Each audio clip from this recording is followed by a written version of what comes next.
When my grandmother passed away, my family inherited her house. It was a large, creaky old place filled with memories, trinkets, and treasures collected over her long life. The task of sorting through her belongings fell to us, and though the house gave me an uneasy feeling, I loved my grandmother, so I was happy to help. It was during one of those long afternoons of rummaging through dusty boxes that I found it. The doll. It was buried deep in an old chest in the attic, wrapped in a faded lace cloth. Its porcelain face was delicate, almost too perfect, with rosy cheeks and glassy blue eyes that shimmered in the dim light. The dress it wore was old-fashioned, a soft yellow gown adorned with tiny embroidered flowers. I'd never seen it before, but it looked as though it had been a prized possession. My mother looked over my shoulder and froze when she saw the doll. "I remember that," she said softly, almost to herself. "It was your grandmother's favorite when she was a little girl. She always kept it special." There was something in her tone that gave me pause, but I dismissed it. It was just a doll, I thought. A little creepy, sure, but harmless.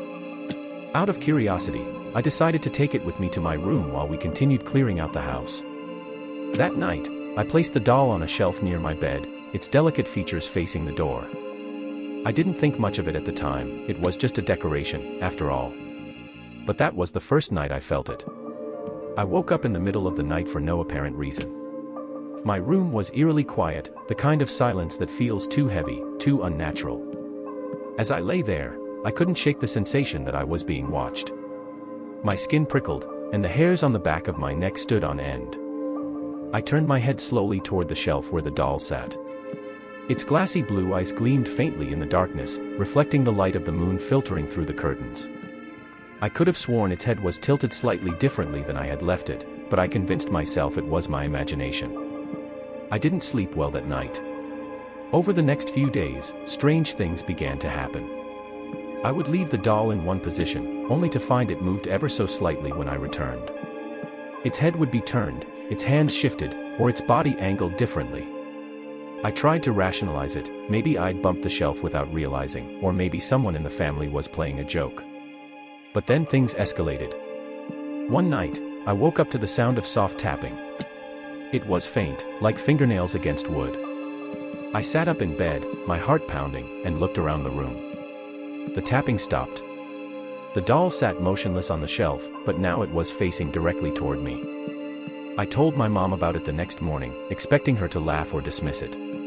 Instead, her face went pale. "You're not imagining it," she said quietly. "That doll always made me uneasy, too. Your grandmother used to say it was her protector, but there were times. I don't know. It always felt alive." Her words only made me more determined to figure out what was going on. That night, I decided to test my theory. Before going to bed, I set up my phone to record the room. I placed the doll back on the shelf, made sure it was facing forward, and hit record. The next morning, I eagerly checked the footage. Most of it was uneventful, just the stillness of the room in the dim light. But around 3 a.m., something happened that made my blood run cold. The doll moved. Not just a slight shift or tilt, its head turned, slowly, deliberately, until it was facing the camera. And then, as if it knew it was being watched, one of its hands lifted, pointing directly at the lens. I didn't sleep another night with that doll in the house. I took it back to my grandmother's attic the very next day and locked it in the chest where I'd found it. As I left, I swear I heard a faint sound, almost like a sigh, coming from the attic behind me. To this day, I can't explain what I experienced.